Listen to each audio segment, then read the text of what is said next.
With my topic, I looked into cigarette advertising in the mid 1900s, and I thought that the exhibit was really the best way to display all of my information.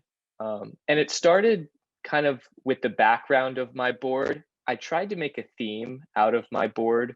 So the background color was actually a yellowish color that represented tar.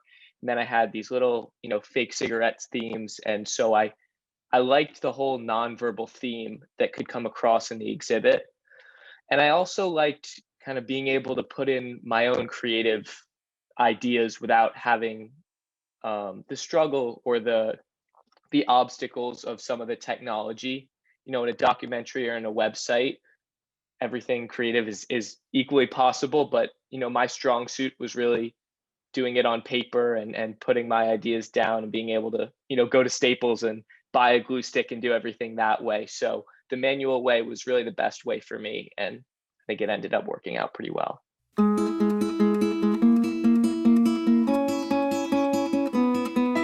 Well, this project actually had me thinking a lot about marketing and possibly going into marketing as a career. First of all, building the board was a lot of fun. It was almost like I was taking a break from the dense research that I was doing while still contributing to my Connecticut History Day progress.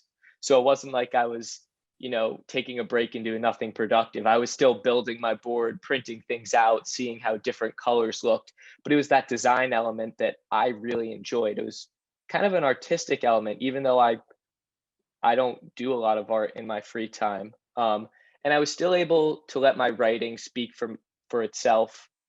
And it was also, there was a kind of a strategy of how many words versus how many quotes you were going to put in.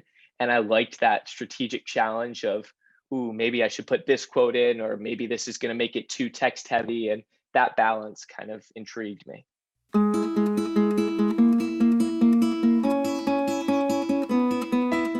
Well, first of all, I started pretty early deciding my topic. My great advisor, Mr. Coyne, had us start brainstorming in October, and he gave us about 3 weeks. And I jotted down, I was kind of, my brain was on those 3 weeks, and every time an idea came into my head, I wrote it down. And when I was just looking online, I saw a medicine advertisement, and I was like, like I wonder, why they have to say all those things at the end. This medicine may, cause you to whatever X, Y, and Z. And so I started looking into that, and I ran into cigarette advertisements. And I saw one image of a doctor saying something like, "You should smoke," and it really just it hit me. I found it really, really fascinating. And that day I spent a little while, looking at old cigarette advertisements, kind of smiling, going, wow, that's crazy. And honestly, the most important thing I'd say was just it it genuinely interested me. So my advice to prospective students would be, find a topic that you really are going to enjoy working on, because I put in a lot of work, but it didn't feel like work a lot of the time. It was enjoyment. It was something I wanted to learn. And CHD is one of the few times you can pick what you're learning about. So really don't force a topic. Don't pick something random just because, you're up to a deadline. Try really hard to find something. And it just clicked for me. I said, wow, that's really interesting. And I kind of knew from the moment I found it that that's what I was going to choose.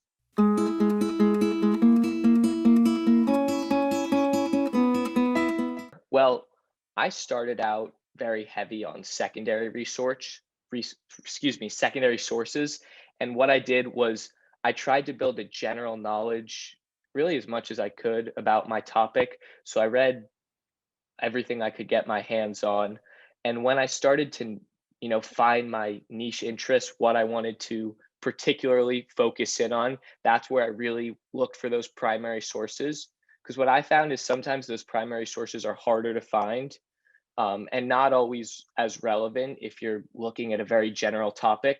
So once I decided, that I wanted to look at, cigarette advertisements targeted at women, I was able to zero in on those primary sources where I had, cigarette advertisements targeted at women, how the marketing data worked out. Did they buy more? Did they buy less? And so those primary sources were a lot more focused for me, whereas the secondary sources used a lot of the time for more general background knowledge. And obviously, there were times where I used a primary source first or a secondary source later in the process, but generally that's what I did.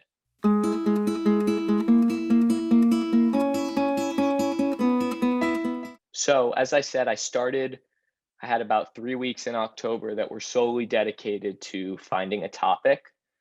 And so by early November, I had my topic, and our teacher, Mr. Coyne, gave us initial assignment. He said, basically in a week and a half, 2 week span at the beginning of November, I want you to find 20 sources and take notes on them. So that was tough. That was really my first introduction to research ever. And so I struggled a bit, but I found those 20 sources. I kind of got my groove. And then from, that point in November through the end of December, I really just did general research. So, in any spare time I had, I was looking at articles, I was reading old newspapers, I was looking at a few primary sources, anything that could just tell me about how cigarette advertisements worked in the mid 1900s. And so by the time I got to the beginning of January, I had a pretty good background knowledge of my topic. And that's when I started to make an outline. So I made two outlines. One of them was what my board was going to look like, and how I was going to dedicate the space on my board. So, this might be background history, and this might be, what's going to happen in the future. And over here might be, those advertisements with doctors in them. So that was my first outline. And the second was what topics I wanted to cover. So again, what was going in those sections. And then from kind of January onwards, my only goal in my research was to fill in that outline. So if I didn't have much on, women cigarette advertisements, I, would spend the day dedicating it to only looking at female cigarette advertisements. And so that really helped me guide my research, during the home stretch. I started working on my board probably late January, early February. And what I did with the exhibit was I printed everything out and I just laid it on the board. I took a picture of it with my phone, kind of took a week, took, a few days, and really thought about how it looked. And I made a lot of changes from the first time around to when I finally did it. So I didn't actually end up gluing anything on my exhibit till I got much closer to the deadline. But February was kind of that zone where I was researching a little bit, finishing up, fill out that outline. And I was also starting to have an idea of what my board was going to look like. I was picking out my, spray paint for the background. I was printing out and cutting and laying things on the board and seeing how they looked. And so by the time I got to March, I was, right around that final stage, thinking about the design elements to put on my board, all the extras. And, I really tried to keep it simple. So I didn't do anything crazy on my board. I, just had one or two design elements, kept them very simple, and it was effective.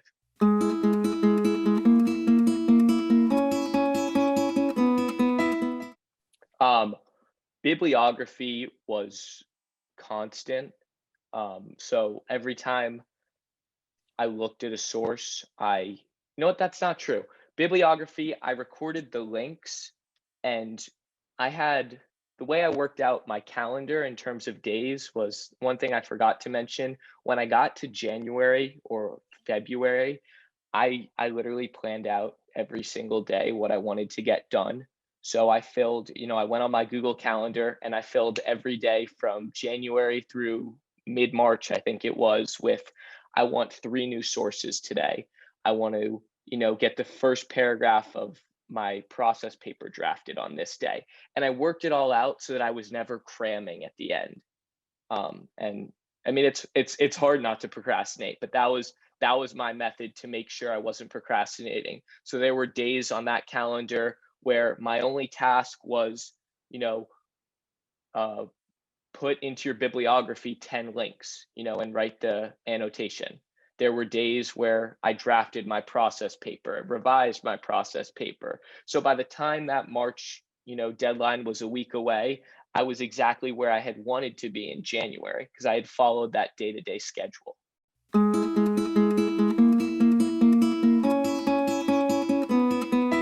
Well, the judges' feedback played a huge role in my project. Again, if you looked at it from when I submitted at regionals to when I submitted at nationals, it was very different.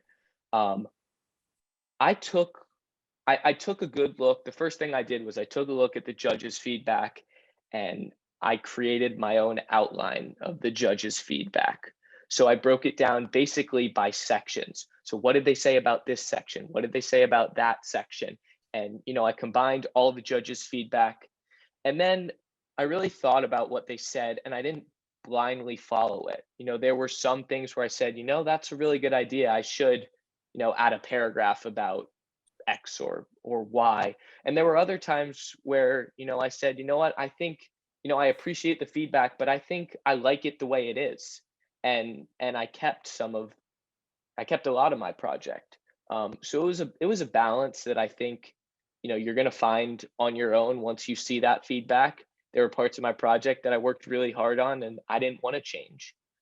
And there were other parts where I thought, wow, there was one judge who told me I should add a section on menthol cigarettes and how they targeted African American citizens in like the mid to late 1900s. And I was like, what, that's a great idea. And I think in some iteration of my project, I don't know if it made it to the end, but there was a whole new section on menthol cigarettes, and they gave me a lot of feedback about my connection to the future with Juul advertisements and e-cigarette advertisements. So it was definitely a learning process. It was the first time I was really taking feedback and incorporating it. But as I went on, I got more and more of a feel for it, and I think it's going to be a relatively individual feel for each student.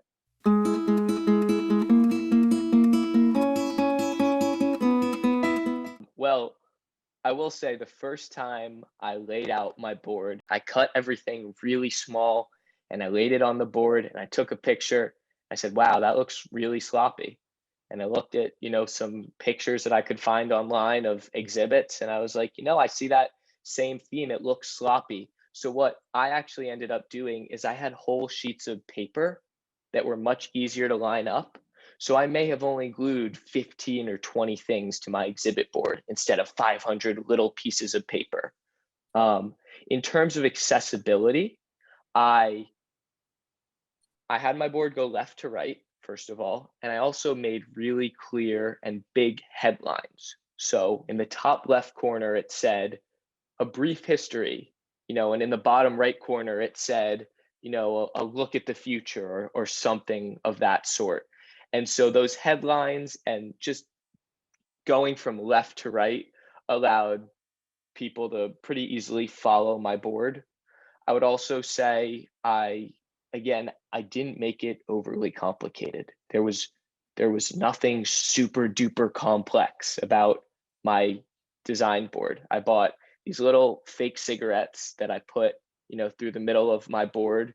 I made an ashtray out of the top of like a coffee cup, a to-go coffee cup, put some pepper on it, glued it down, and put the butt of a cigarette. And, there was my ashtray, and I put that spray paint for the tar background, and that was it. And I think considering how well the project did, I think it really shows you don't need to go crazy in terms of the design element to do well. And as you pointed out, Rebecca, sometimes it doesn't help you to go to that crazy because it just makes your project more confusing. So if you have a clean, simple, well thought out project, I think you may have a better shot than someone who puts in a ton of work. Don't get me wrong, but it's just all over the place and you have 16 design elements here, here, and here. And it gets confusing for someone who's looking at it for the first time and probably not for that long when they're judging it because they have so many to look at.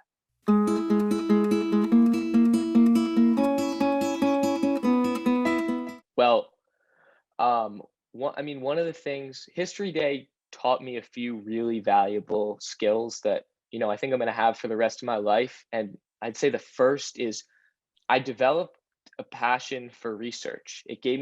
History Day gave me the opportunity to research something I was interested in. And, I kind of just, I went off. I was so interested. It was the year of COVID, so I had a lot of free time. I spent a ton of time, and it developed a passion of mine. The next year I went on and I participated in another history research competition. I helped people with their National History Day or Connecticut History Day projects. But it was a great introduction to history. That's something you don't really get in high school. And, as far as I've heard, when you move up, from high school to college, that's something that a lot of people struggle with. It's something you're absolutely going to use in college, and it's a great skill to have. The other thing I really tried to tell people is one of the things, I personally think about History Day is a lot of it is how hard you work and how much effort you put into it. So it felt great to do well. And I feel like anyone can do well. It's all about, you have to outwork the person next to you. And if you're willing to put in that work and outwork the person next to you, you get some really cool opportunities.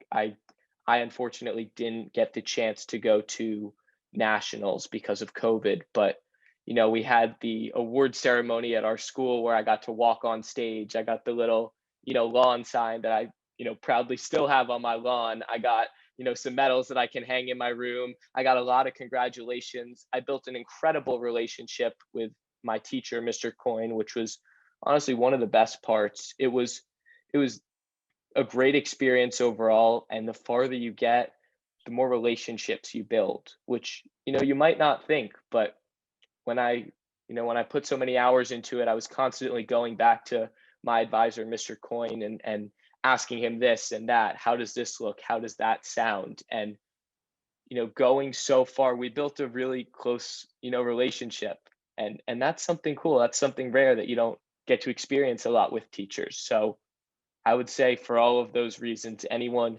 thinking about participating in History Day, it's a great opportunity. It's a lot of work, but don't let that scare you.